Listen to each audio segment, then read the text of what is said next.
And we're live. Hopefully we're live on LinkedIn, because last week I had a problem going live on LinkedIn, but I think I got the bugs worked out. And we'll see if many new people join us on LinkedIn. If you're joining us in the recording afterwards, welcome. And for anyone who's live here today, you'll be able to put comments and stuff in the question. I guess I better open the show. Hey everyone, it's David Barnett from davidcbarnett.com, the blog site, YouTube channel, iTunes, SoundCloud, Google Play, Amazon, and others podcast, where I talk about buying, selling, managing, and financing small and medium-sized businesses. A little lapse of my tongue there, because of course today we're talking about franchises, because we've got Giuseppe Grammatico, who is from ggthefranchiseguide.com. Is that right? You got it. Yeah. And we've already got some viewers that are joining us live. We're going to be talking a little bit about franchises today. And, I know that I've had you on my show before, to do some interviews and stuff. And, you had reached out to me a little while ago to talk about some of the new and different things that were happening in franchising for the coming year. Right. I wanted to get you in last time we talked about how some of the different franchises had responded to the pandemic and the things that they had done for some of their members, some of their franchisees. Right. And I'm just wondering if you're starting to see anything new in the market as far as franchisors changing up their offerings for new people as a result of the new environment that the pandemic has created. Yes. Well, David, thanks for having me. Also, I am trying to get on LinkedIn Live, so this will be a good experiment. So I hope we are live. I hope so too. Yeah. So yes, I had you on the show. Great interview that'll be published here in the next couple of weeks. So we'll talk about that towards the end on exit strategies. A lot of exciting stuff. Franchising, we talked about is that proven business model, and we really saw in 2020 during the pandemic, which companies stepped up, right? The value proposition of a franchise is the support you're getting, right? It's not show me everything you need to do to get set up and now good luck, you're off to the races. So that's the complete value proposition. You need that support and the ongoing support as the years go on. So we're seeing a lot of exciting stuff. We've seen franchise companies, for example, tutoring franchises, not to name names, but just to kind of give you industries where instead of in-person tutoring, now they're going virtual. So they're utilizing platforms like similar to Zoom or to StreamYard to, meet with their, the students live. But not only that, but the pool of tutors that you're using in your market. I'm in New Jersey. Now they're able to use tutors across the country. So they're really leveraging the resources they have to take advantage of the capabilities. So now, talking to people, instead of having 20 tutors in your geographic area, I now have 1,000 tutors, just, making up numbers, but, 1,000 access to 1,000 tutors. So really exciting stuff. Certain franchise companies, even, which is something I've never seen in my 15 years of franchising, have stepped up to the table where they said, not one of our franchisees are going to go under. We're going to make sure no matter what, we're going to take care of them. We're going to support them. That is our, we're going to be the operations control, and every person at the company is going to work with certain franchisees and actually go back and work with landlords to make sure that, we're all on the same page, and the landlords are maybe giving them somewhat of a break on the rent, as they have thousands of locations across the country. So we've really seen the companies step up with the pivots in the business, and the companies that really kind of stepped up to really directly help their franchisees, whether it be negotiation of a lease or, cutting back on royalties for a couple months. So there's been a lot of exciting stuff, and it just truly makes the case for the person that's a good match for franchising. It just really solidifies that case for franchising. Sure. Well, one of the things that I want to make sure that we're careful of during this discussion is that it's very easy when you get into a conversation about something like franchises to start to create sort of generalities about how, franchisors do this or franchisees want this, because I know that every system is unique, and every, the way that they do things is obviously different. Now, you gave an example there of some franchisors helping with landlords. would that typically be a situation where a franchisor is holding all the master leases and subletting to the individual franchisees? Would that kind of franchisor be in a better position to sort of negotiate with their name actually on the head lease? They are not in this situation now. So they're physically, they were assigned X amount of franchisees, and they went directly to the landlord. So now, obviously, there's a lot of similar landlords across the country. So that helps with the number of franchisees that are renting, having their space with particular landlords. But no, that is not. You're talking about like the big landlords that might have a lot of properties with many of the same brand across the network, kind of thing. Yeah, sorry about that. Yeah, I'm sorry. That's what I meant to say. Yeah, no problem. And so so you talked about some of the things that people have done, the franchisors are doing to try to address this. Mm-hmm. Are any of them changing what they're offering to new people to try to get some new locations up and running? We're in a little bit of an uncertain time for a lot of industries right now. Yeah. So overall, we've seen, with pivots in business models, as I mentioned, the tutoring went virtual. So that was big. The gyms as well. There was opportunity with, okay, now we can offer our members additional training via Zoom, via their platform, and they will continue to do that because they saw how well it works. So now with new franchisees coming in, so I'm a brand new franchisee, I'm opening up this year. We're seeing some great discounts and deals on leases if you're looking at something brick and mortar. But overall, just in systems, companies took a step back and said, how else can we not only support our franchisees support-wise via training and holding on to employees, but what other services can we really bring to the table to assist? We've had mosquito spraying services get into holiday lighting, so that's an additional revenue stream. So in certain parts of the country where your season may be 7 to 8 months a year, and you have 3 or 4 months that you're kind of just taking off and just gearing up for the following season, they're getting into completely additional revenue streams utilizing the current client base that they have. So they're servicing homeowners. What else can we offer the homeowner that doesn't stray too much from our business model? And holiday lighting was a good fit because they had the homeowner, and it was just during that December to January span. So we've seen a lot of additional revenue streams being added. I suppose that makes sense. If we already have some customers, what else can we offer them in the way of a service? Now, for the people who have never seen you on my channel before, you are a provider of a service where you help match people with what could be the right franchise for them. Over the course of this past year, are you hearing different kinds of requests or hearing different comments from individuals who are exploring franchises? What are people looking for that might be different? Right. So, yeah, that's a very good question. And not that my recommendations change per se, but yes, I'm hearing things like I was really excited about, and this is more, middle of last year. I think things are obviously changing this year, but was looking at brick and mortar. I'm really nervous about just having a physical location.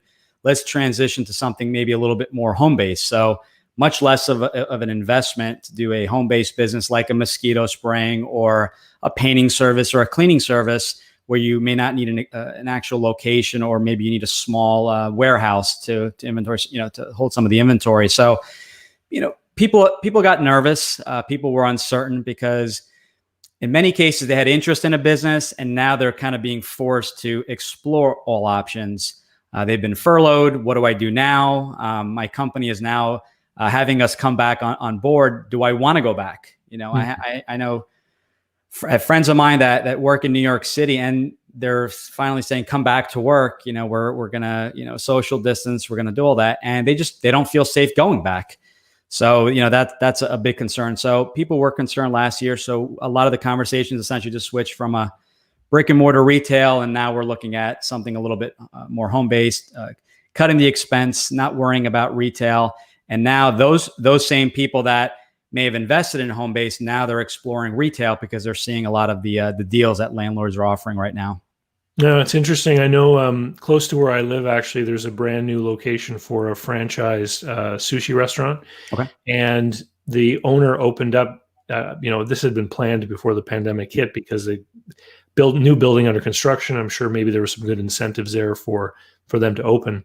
But what they ended up doing for opening day is they just omitted the seating area.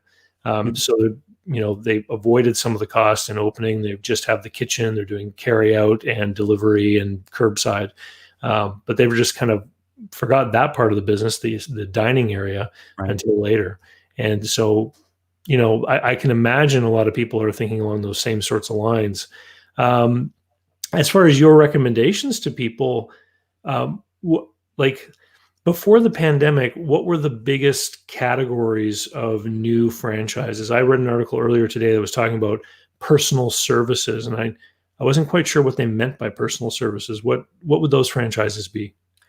Yeah, so you had a lot of the health and beauty. So you had massage, you had barbershops, gyms, fitness, personal fitness was really popular, and it still continues to be extremely popular. But with the pandemic, things started switching, and people started taking a step back and saying, okay, what do I look at now? That's not a fad, not a trend that's going to be here today, and then next year I'm out of business or I'm looking for something else. So we're all stuck at home. So what are we all doing at home? We're enjoying our backyards. We're enjoying our home in general, because I know myself, we canceled our vacations last year. So home services is something that was really popular. Painting, power washing, cleaning, anything involved with the home, landscaping, mosquito spraying, you name it. So people saw that, they took advantage. And the beauty is, with Homebase, and this is not my recommendation to everyone listening in, but there's pros and cons to any business, is that they're quick to scale, quick to ramp up. While you're in training, depending on that business model, the franchisor with their turnkey marketing system is marketing and finding you potential customers. So so people got into that, and I tell everyone is, if you're in a home service business like painting, your next business doesn't have to be a painting business. It could be a gym. It could be something that complements that homeowner. It could just be additional territory. There's so many different ways to expand, for the right fit. I did forget to mention one thing when you asked about pivoting. One thing that I saw was technology. We all are utilizing Zoom. We're on StreamYard right now, which is a great service, and companies really just utilize the technology. How do we get everyone together? How do we get, even with people looking at franchises, how do we get people to look at franchises not in person, but via Zoom, and make it interactive so that everyone's involved? So there are companies that even took away the receptionist area, because that was another point of contact with someone, where they essentially replaced it with an app and just said, okay, when you come in, you log in, you check yourself in through the app, pay through the app, and then when they're ready, you get a text and you go into the whatever that is to get your nails done or to get your hair cut. So they limited as much contact with other people as possible. Yeah, interesting. Yeah, it's very interesting. So why don't you walk us through a little bit of this process? So who typically have you always met with that have come to talk with you about looking at an opportunity to open a new franchise? Who do I normally talk to? Is that like what does your normal client look like? Yeah, so we keep it very open. A lot of people have some misconceptions on business ownership and franchise ownership, right? I mean, franchising is simply that proven business model. So we have a lot of first-time business owners, and I would say that would be a larger percentage. I would say 60, maybe 70%, and a smaller percentage are existing business owners.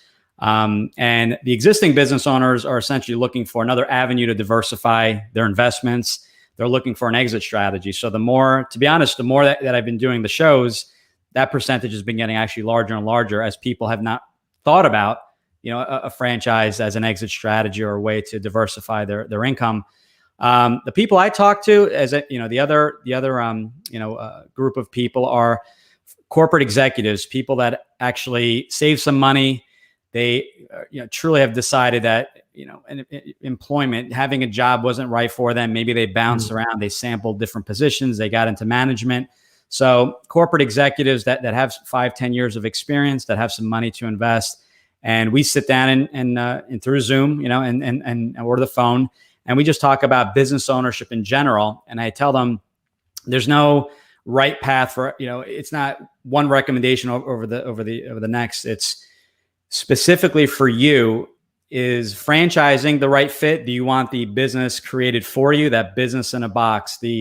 I call it the business on training wheels. I probably stole that from someone, so I apologize if I don't give you the credit for that. But the business on training wheels, so that I can come in, invest my fee, and I'm off to the races. I can start bringing in revenue, selling the product or service, versus the startup. The startup is also another avenue, and I'm very clear that I'm the franchise guide. My book is Franchise Freedom, as with the podcast, but I do not sell franchises. It's something that I'm passionate about, but in many cases, the franchise isn't the right fit.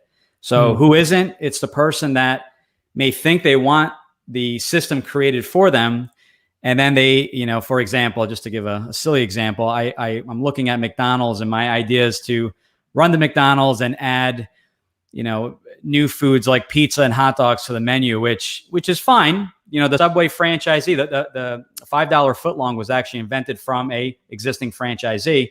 It was their idea that they took back to the corporate office. But if that is your intention, is to diversify the product or service, a franchise may not be the right fit for you. Now, if you want to go about marketing and exactly how to do it, a lot of franchise companies will give you the assets and things to work with. So you can go out and if podcasts are your thing or webinars are your thing, that's fine. But if your intention is to change the product or service, you may want to go a different route. Yeah. So, I'm obviously on my channel, I talk about buying businesses a lot. I'm a big proponent of buying something that already has a cash flow associated with it. Yeah. The one thing that I see quite often is that people who want to become a business owner, they're trying to reduce risk by buying an already functioning business, is they might end up in a situation where they literally spend a lot of time looking for an opportunity and they don't find what fits, and either within their geography or whatever parameter that they've set up.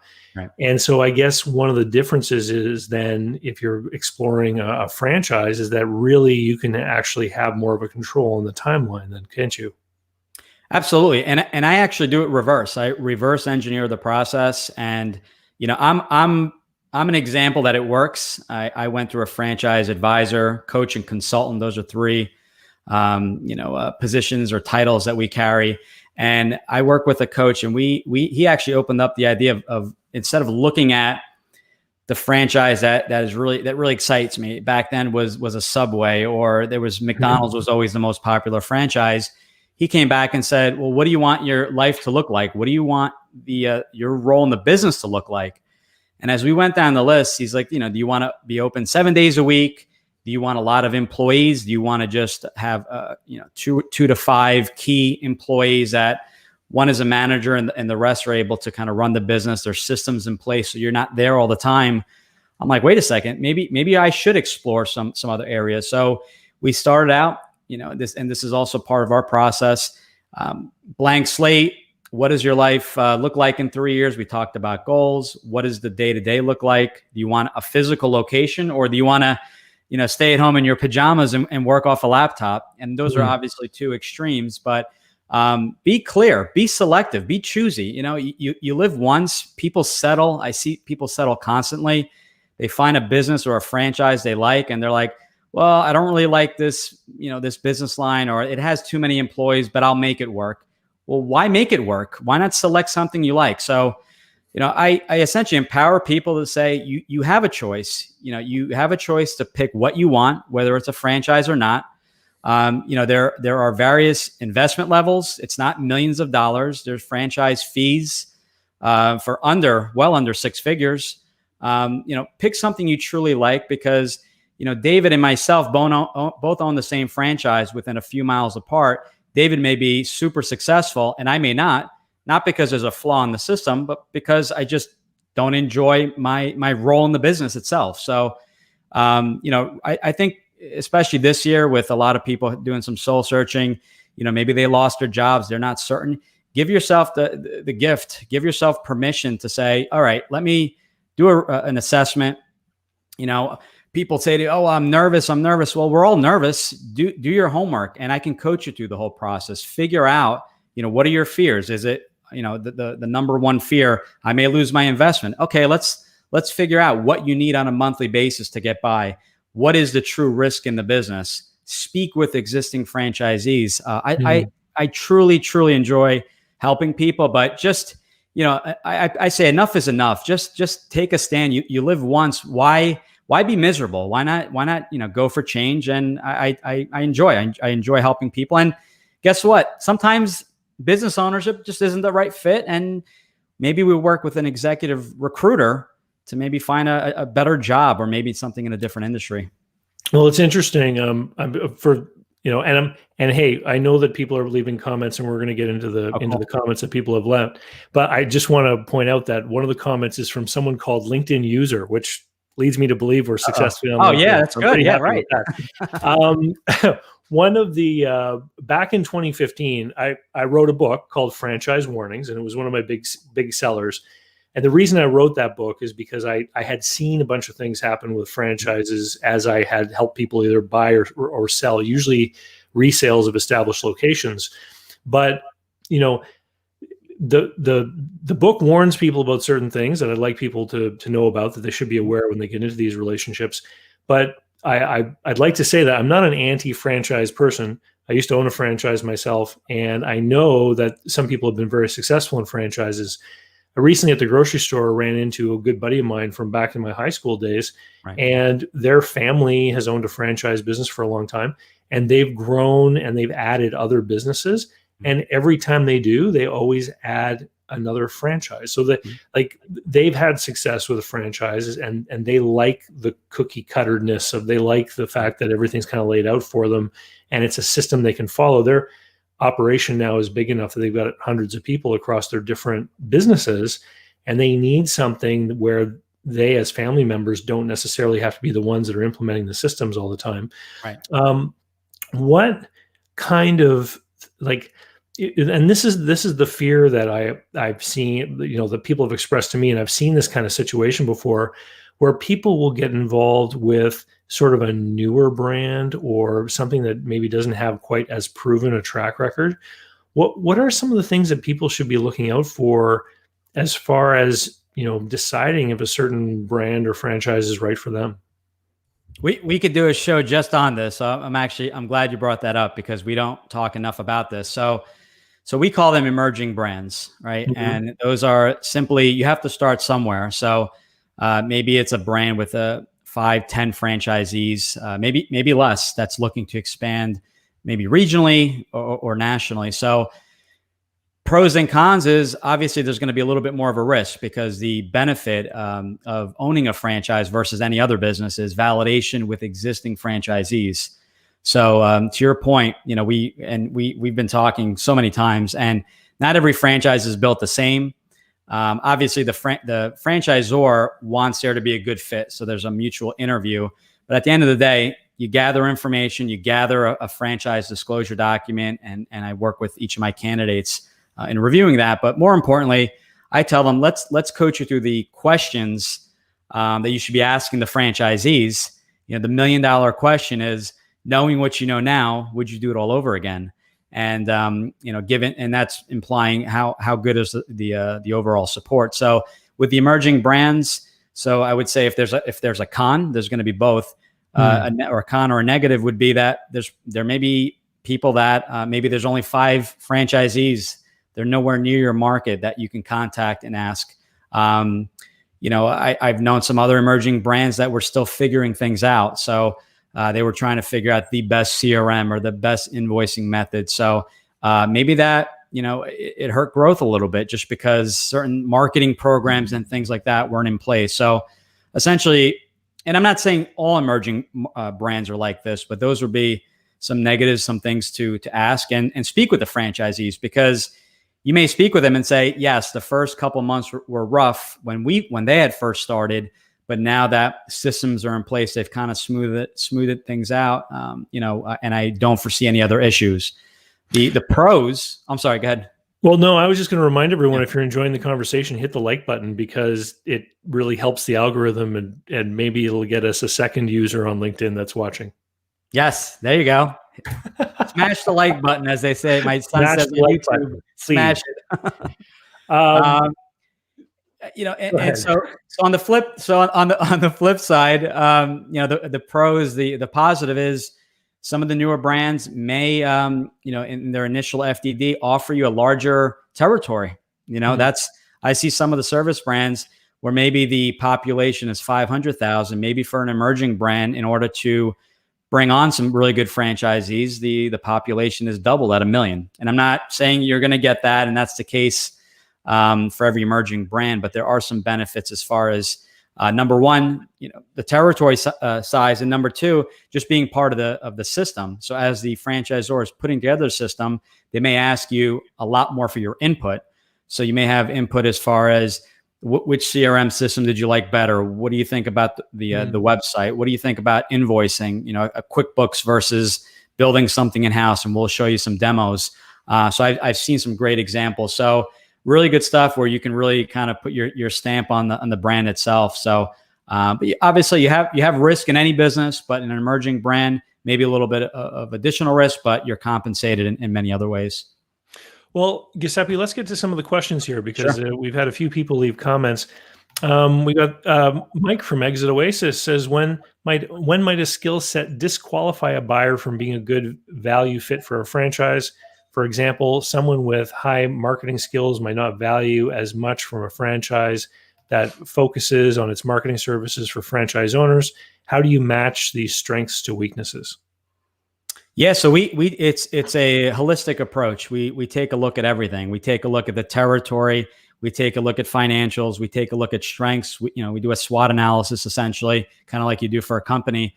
As far as fits. So, for example, if we were looking at a cleaning franchise, and the end product for this particular franchise was residential cleaning, but it was really a technology company. The company had a state-of-the-art call center that handled all the calls for the most part, and turnkey marketing. So any leads that came in, called a specific number, where there was scheduling done, there was upselling involved. So in that particular business, I wouldn't say you'd be disqualified, but you didn't have to have sales as a major strength. It would be more managing people, since you have a lot of cleaning employees in that particular business.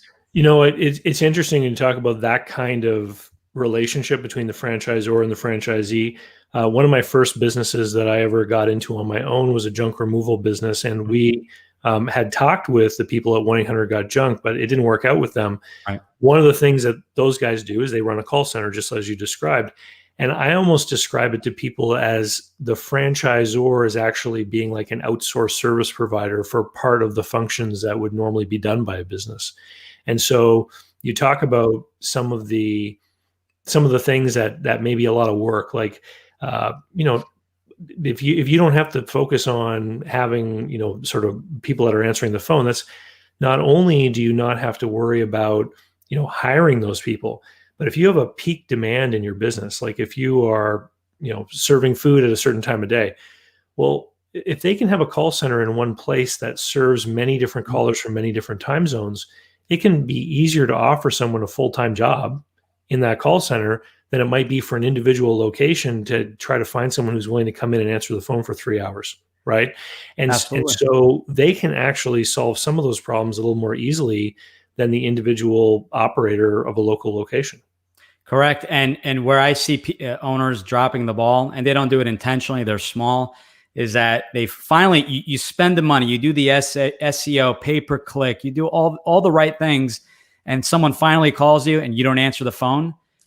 Studies have shown people will hang up, and I've done this myself when I needed a service done on my home, and I went to the number 2 on the Google search. So that alone, just not picking up the phone, not having a live caller, could really, really, truly hurt your business. I agree. One other thing I want to mention really quickly, just to give another example on franchises, we have B2B, business to business coaching franchises. If you are not, just a all-out salesperson, because you are knocking on businesses' doors, trying to help them get through the pandemic, trying to show them how to cut expenses, and you're just very calm, and there's a lot of red flags. Well, do I get leads? Do I have to cold call? Do I have to go door to door? right on that first conversation, the franchisor would just disqualify and say, you know what, given what you're looking for, it's probably not a good fit. If you're working with someone like myself, it wouldn't even get to the franchisor. It just, I would know right off the bat. But certain things require just what we call more of a hunter, where you're going business to business versus what we call more of a farmer on the marketing side, where it's a brick and mortar and customers are coming to you. We got another comment here from Andrew. Andrew tells us that he's just started a microgreens delivery business. He's looking for any tips or ideas. It's kind of outside the scope of this conversation, but I'm wondering, have you seen a franchise in this kind of space, like in like small scale agriculture or that kind of thing? I have not. Business, I mean, on the franchise side, I always tell people franchising is great, but keep in mind why you would want to franchise the business. And obviously, it sounds like this is more of a startup. You know what? Some really good advice. Put together a great team. And I would say number one on that team is David C. Barnett, and I truly mean that. David is a friend of mine, and tell me if I'm lying, right? But when we spoke, when I had you on the show, we had talked about stories. When I bought my first business, I said, how do I sell it? Mm-hmm. So I think having a phenomenal team, it's, I believe, chapter 3 or 4 in my book. It's having an advisor like David. It's having a really good attorney and an accountant. I call it the meeting of the minds. Everyone looking at every angle, the financial, the business angle. When you go to sell it, if your intention is to franchise it, that's a conversation that needs to be had now, because that's going to affect the trajectory, how you're going to grow that business. So if I don't know anything, I don't know enough about that business to give you direct feedback or advice, but I would start with speaking with a David. I've learned personally a ton, and David's my go-to for anyone looking either non-franchise or to sell any business. You're my go-to. So little plug for David. Well, thanks, Giuseppe. The idea of having others around you, I think, is a key one here. And again, this is a little bit off the topic, but I just actually was talking with someone the other day who had experience being a member of a mastermind group with other business owners for the first time, and really was expressing how they experienced a tremendous amount of growth. The value in being in a confidential group of other business owners is that sometimes what you're struggling with is a problem that's been licked in another industry a long time ago. And you can express your concerns, your problems, et cetera, to other people that own businesses who are going to be able to empathize with you better. And you never know, someone in a completely different business could say, well, we do it this way over here. And it can totally be a solution that can be applicable to what you're going through. And so I always say to people, if you're going to be in business to any degree, you need to have friends who are also in business. And you need to have an environment where you can share together and not feel worried that your confidentiality or anything is going to be taken advantage of. And so that would be a thing for Andrew too, is get yourself some friends who are in business, even if they're not in the same business, so that you can have someone to sound out these things and talk with. And it can be there where you are locally. Increasingly, this kind of thing is happening remotely, which brings us to LinkedIn user's comment, who says, interesting topic. My wife and I had just attended Discovery Day for a franchise business that involved personal services. It was a men's haircutting one in February when the virus hit. We were at the cusp of putting in the funding, but we stopped due to the hit brick and mortar businesses took. Before we answer this one, are some of these franchise brands moving to a virtual Discovery Day? Yes. So brands have, and some are continuing or giving the option to people looking at a franchise. So yes, you have virtual. Some of them are doing them in person or kind of a hybrid approach. Yeah, I mean, what we're hearing now, talking to some of the fitness and health and beauty brands, are that landlords there's been some really heavy discounts out there. That's we're hearing numbers.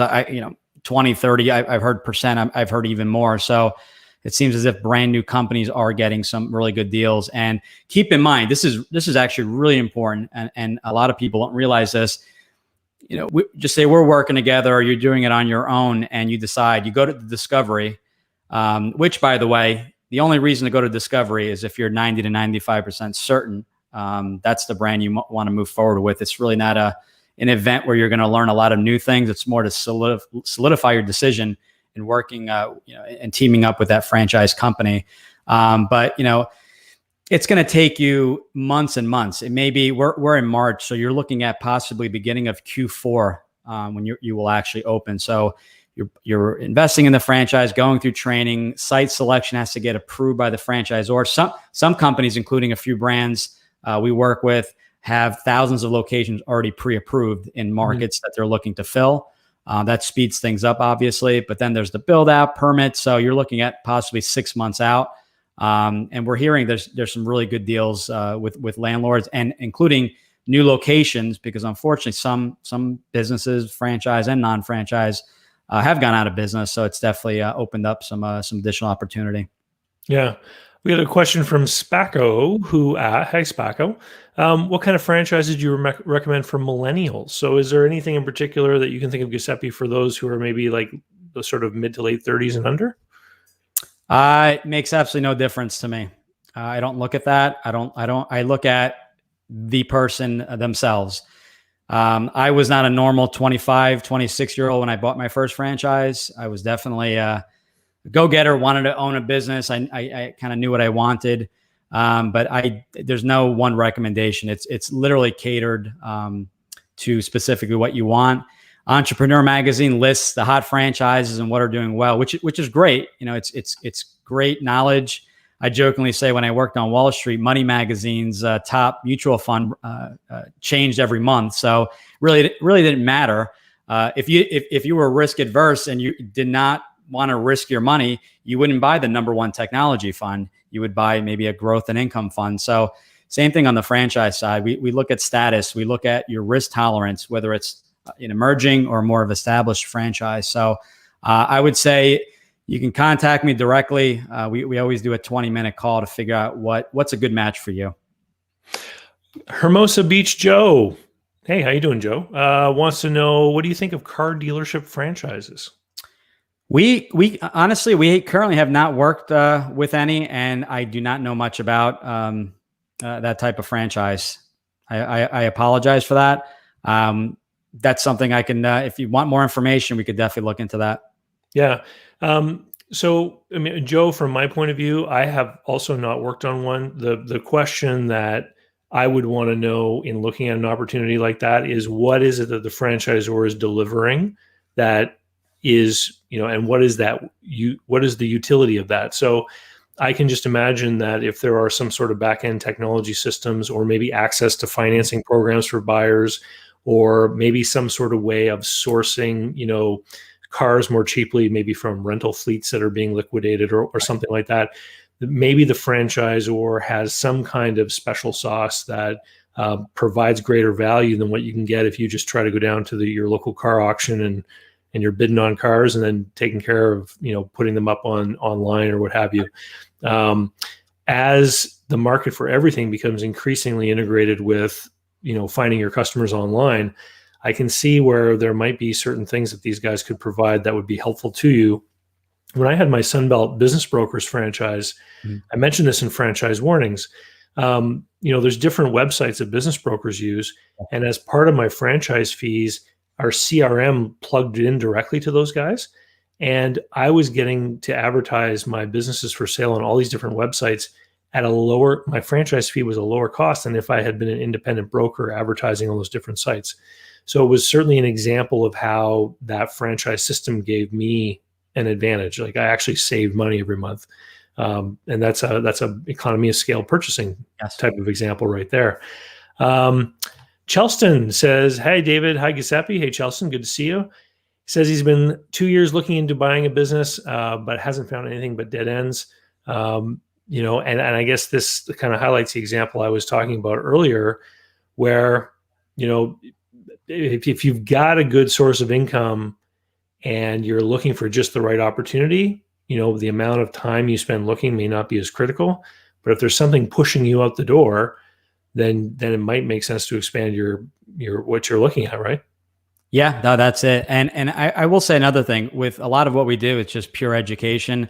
A lot of people don't realize that you can keep a job. So Chelsea, I don't know your situation, if you're currently working, but you can keep your job and have a side business, whether it's a franchise or not. So with franchising, it's not about just having the funds. It's certain franchise companies are set up for what we call semi-absentee, 10 to 20 hours a week, with obviously some more hours you're going to be working in the very beginning. But it just maybe you're concentrating too much on the product or service. On the, if you're looking at a new franchise, maybe you need to kind of reassess and figure out what's most important to you. Most businesses can make money. Obviously, you want a sustainable business, but you may want to go back to the drawing board and figure out why you want the business to begin with. Do you want to keep your job, or what your role in the business is truly going to be? Now, do you know this person, Luca Grammatico? Yes, that's actually my son. Luca says smash the like button. He is Luca. Luca and Eliana, they're both on. My kids, they love what I do. I get to work from home, and they were more excited than anyone else. So they are aspiring business owners. I told them just not both of them to be online and eat up all the bandwidth for the live. So that's my kids. Love you guys. Going to open a donut store one day. I can tell he's a fan. Yes. Raj has a pretty serious question here, and I'd love for you to unfold this for people. Why are most of the franchisors not forthcoming about prospective net profits or margins? Yeah, that's a item 19. So once you receive the franchise disclosure document, the item 19, and it's different depending on each company. Sometimes they'll give you a 1 year kind of a rookie average, what the average franchisee in total is making. So that's a good question. Not all franchise companies offer that item 19. I'm not really sure why. I know that we've had actually recently a franchise omit the item 19 this year in the new FDD because they changed their business due to COVID. And since it was the first year, they wanted to make sure everything was sustainable and show proof and show more of a track record. Mm-hmm. So what I would say to that is I wish more would. I know some franchisors don't, they don't want to make a promise. Obviously, you may have a slower start. You may blow those numbers out. So my response to you is control what you can.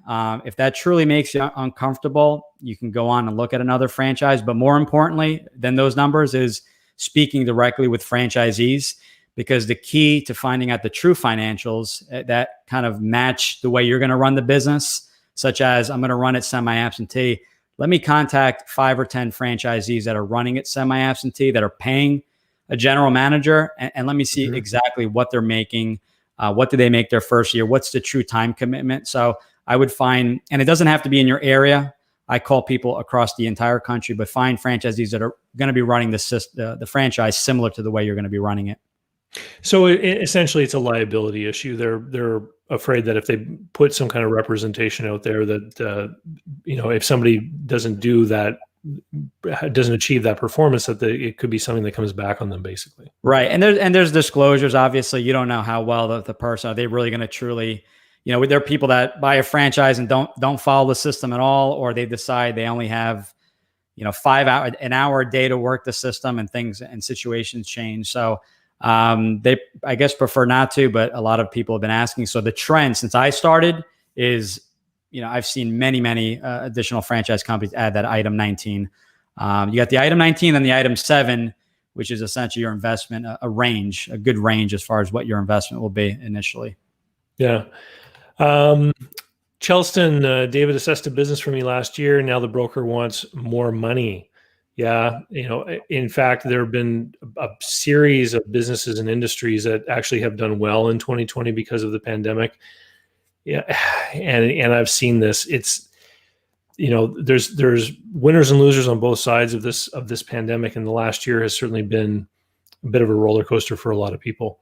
Can I say something to that? Yeah, that's sure. Not really a bad thing, right? Chelston, right? I mean, if they're asking for $250,000 more, if it was a cleaning and maintenance business, I've seen businesses double, if not triple overnight, maybe additional revenue streams. So you're paying $250 more, but what are you getting for that $250 since that last valuation? So that could also be additional customers, additional revenue streams. Yeah. Well, we don't have enough. We don't Right. have the details here, obviously. DJ asks, what are the costs of using a franchise consultant? Great question. We're free. I think, so we are. So obviously Luca and Ileana need to be fed. So how do you earn your money? Yes. So yeah, right. I love what I do, but obviously, yes, we do have to make a living. See how as well, happy she is? Yeah, we're going to make sure she's and that's fed. our new puppy there. So the fee, so no contracts, no fees or anything. Working with a franchise consultant, we get paid directly from the franchisors. So franchise companies will hire us, will hire myself to find them great fits for their brand.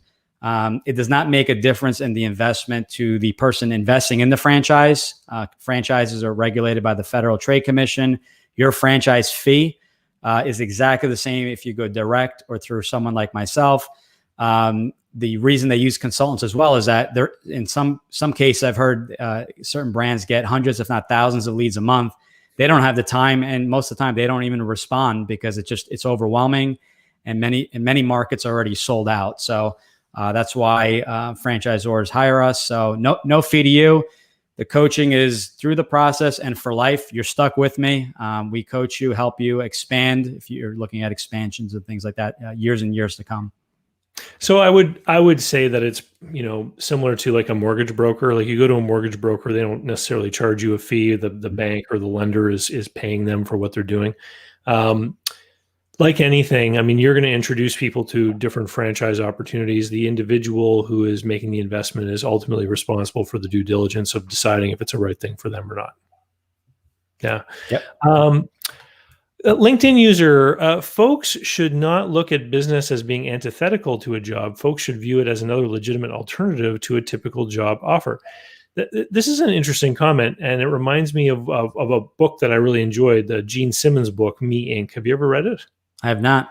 Or Gene, he basically talks about being in different businesses or having different jobs through his whole life, and how it's always about what can I learn from this, or how can this build. And he describes sort of going back and forth between the two categories, and I would agree to that. The one thing that I've seen over and over, though, is that to truly get ahead, you have to put yourself into a position where you can leverage resources and other people's efforts and things like this. And it's really difficult to do as an employee. Aside from certain C-suite level people at very big companies, it's hard to point to a lot of employees who have built vast fortunes and things like this. Yeah, and another book I recommend too, to your point, is Dan Sullivan from Action Coach, Who Not How. Not how do you accomplish this? Who do you know that can help you accomplish? So kind of to your point, great short little read on Amazon. Had a deal over the holidays. Great book to pick up as well. Yeah. And then one comment here from Cloudverse CPAs. Where can we find CPA firms to buy? We use a CPA website, but cannot find any.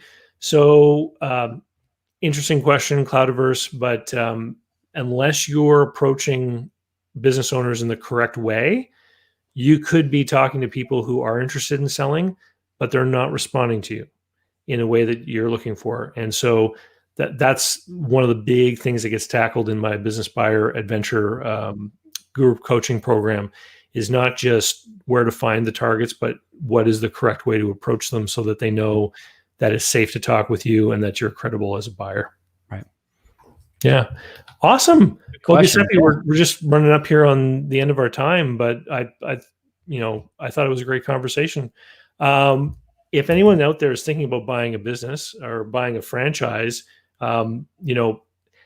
my thing about opening a new franchise location is it is a new business. And so you face some of the risks and everything that opening a new business of any kind would entail.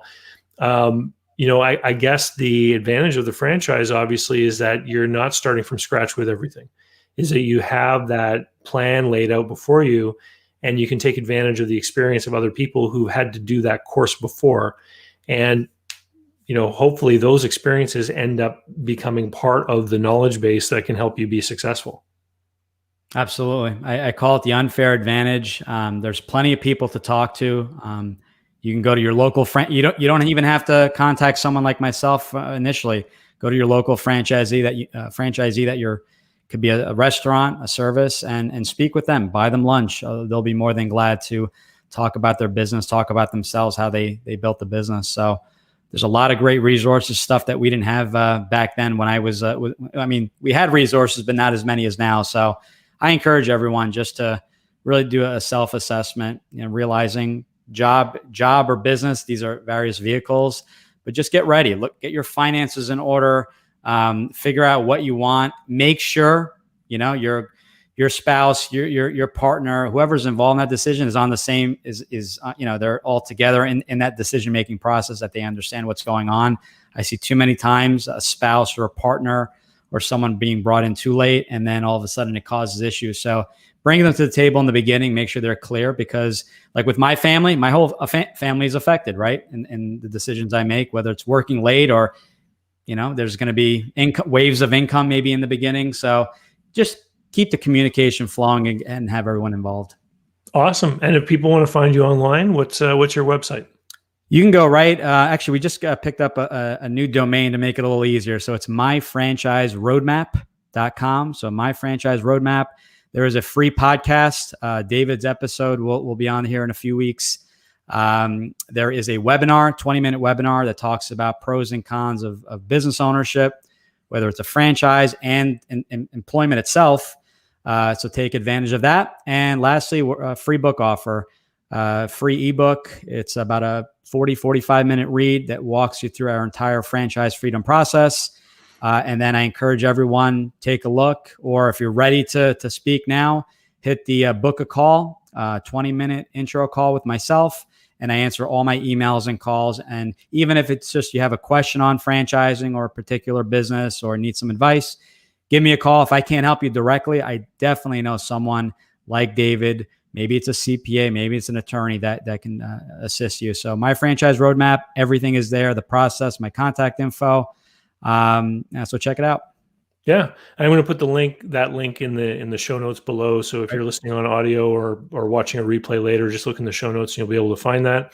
And Chelson says, thanks you both. Thank you, Chelson, for tuning in.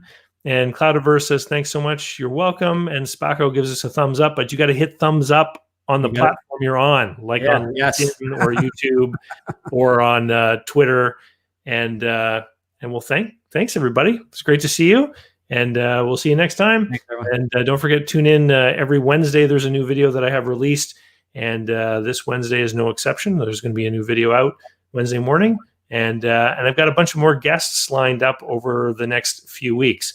So there's going to be more of these live casts because I think they're a lot of fun. And now that, this is the third LinkedIn user. So there you go. Maybe it's the same person. I don't know. But I'm glad that we're finally on LinkedIn. And with that, I'll say see you later, and we'll talk soon. Thanks, David. Take care.